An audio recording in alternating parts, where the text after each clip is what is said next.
Hello guys and welcome back to Warships. Today I'm going to be looking at the Tier 2 French cruiser, and I apologize for messing up the name ahead of time. The Friant? Friant. The Friant. I'm not sure how I'm supposed to say it. But default flying range is 10.6 kilometers. Your reloads there and everything. Fire 7 cents is actually pretty good for default. If you have a good commando, you can get that pretty high. We'll be taking a look at that after.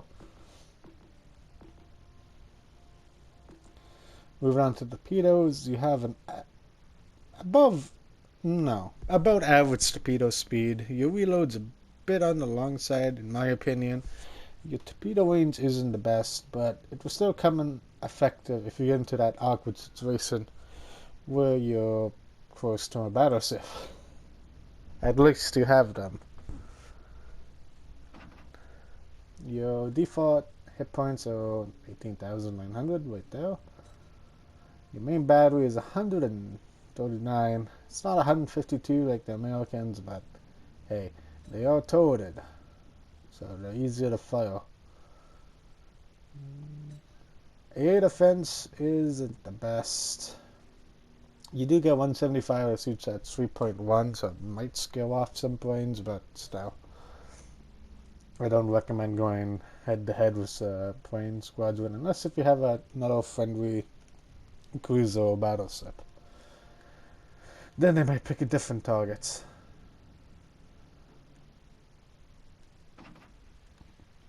Armor is pretty much non-existent. You have the same armor as a destroyer.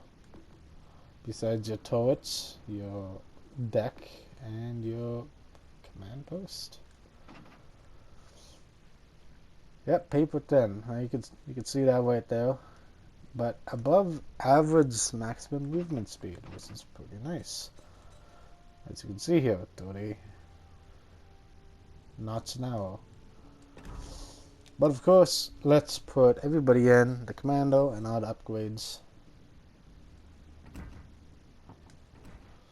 Upgrade 1 is your torpedo. It increases the range to a much more healthier 6 kilometers, solving a lot of problems that I previously stated.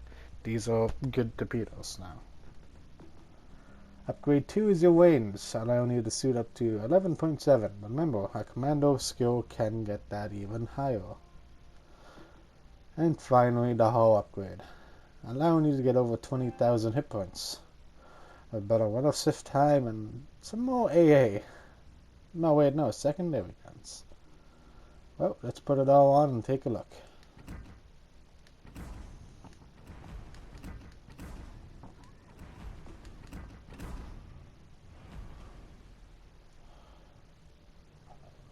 Alright, so the secondary AA are right there. These little turrets. 1, 2, 3, 4. Torpedoes have upgraded, and your AA still isn't really the best. Actually, can I find AA?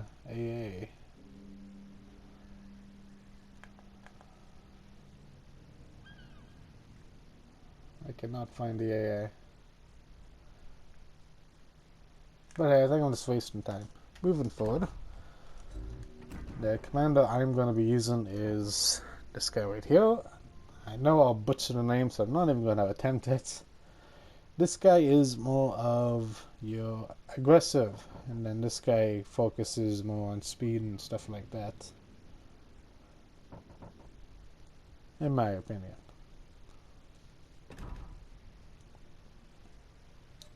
So let's take a look at our stuff now.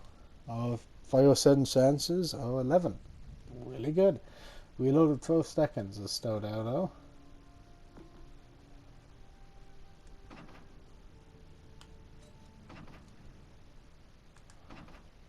Alright, nothing's been added.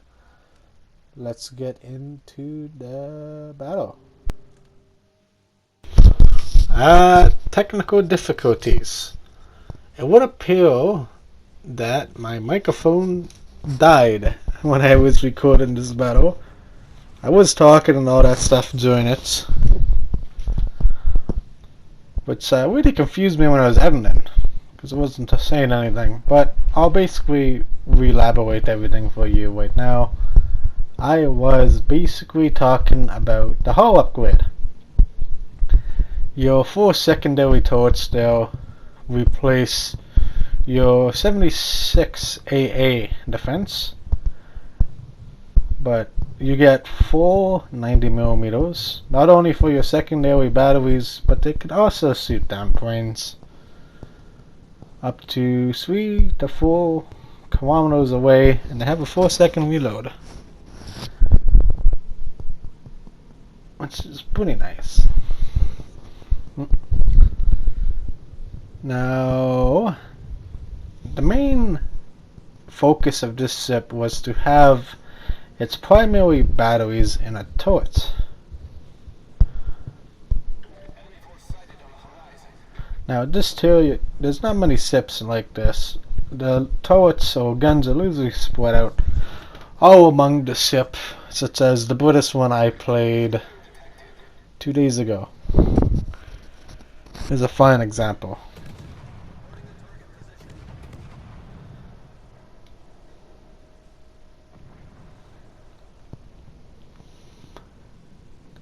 The ship liked to focus mostly on its turrets, its torpedoes, and its speed. But of course, the cost for all that was weak armor. Now, weak armor or bad armor, it's kind of a good and bad thing in this game. HE is gonna hurt bad, but AP has a pretty good chance of over penetrating you, unless if it hits your citadel. Now I make a mistake here, but I think anybody would have made it. I had my engine taken out, my torpedoes damaged, my turret damaged, and I was set on fire. So I repair it. They didn't take out my steering. So I'm basically now the Bismarck. I'm screwed. But really, look at this ship. It's taken a beating, it's still alive. Then again, if any ship was in this scenario, it would also be screwed. Realizing my ship's steering is going to be fixed when I'm going towards them now, I decide I'm going to try to take as many with me as I can. This battle is going to be cut pretty damn short. Sorry in advance that you couldn't have a longer battle aspect, but I guess you'll widen the accent now. I'm sorry if you can hear my background. My cat's bugging the living hell out of me, so I'm just petting her up right now.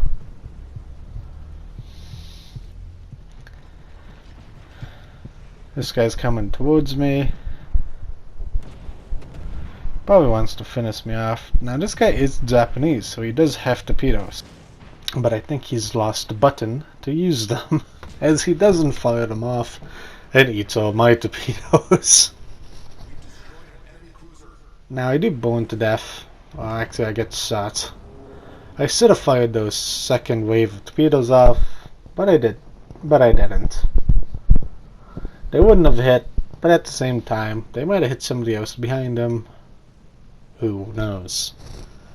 Moving on back to the port, I guess I have to re-elaborate the little rant that I have. Actually, okay, it's about to go to there. We'll have to do some editing. Oh wait, here's where I started to talk about this ship. Now, this is the free PS Plus ship you could get. If you have PS Plus, I definitely recommend picking up this little Wank 2 beast. And the reason why I call it a beast. Now, alongside this ship, you also get 20 rare boosters of each kind. XP, Commander XP, Global XP, Credit, and Battle boosters. You also get 35,000 Commander XP. You get this ship, and I believe a day or two of premium. Not so, don't hold me up on the last part. But hey, it's a really good destroyer. And its primary focus is its torpedoes due to the fact it doesn't have a smoke screen. Now I show off the commando I'm using here to show that I do have my torpedo speed up by 2 kilometers, and my torpedo reload has been lowered 4%.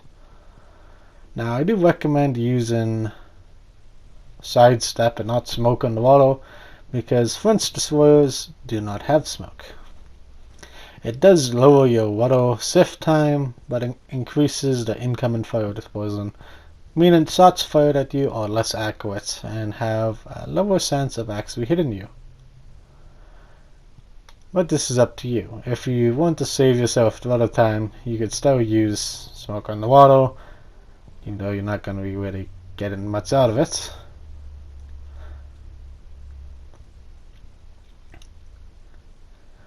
But moving on. Here we are, recovering the stuff of fire range 8.8, fire setting chance of 6, and reload of 4.5. Now here comes the torpedo part I was talking about. Look at those. 8.3 kilometer torpedo speed of 38. Default is 37. I did have a commando and a reload of 33 seconds. These are absolutely top tier torpedoes on a low tier tank destroyer. No, not tank destroyer. That's for the tanks. Oops. Destroyer. These are really deadly.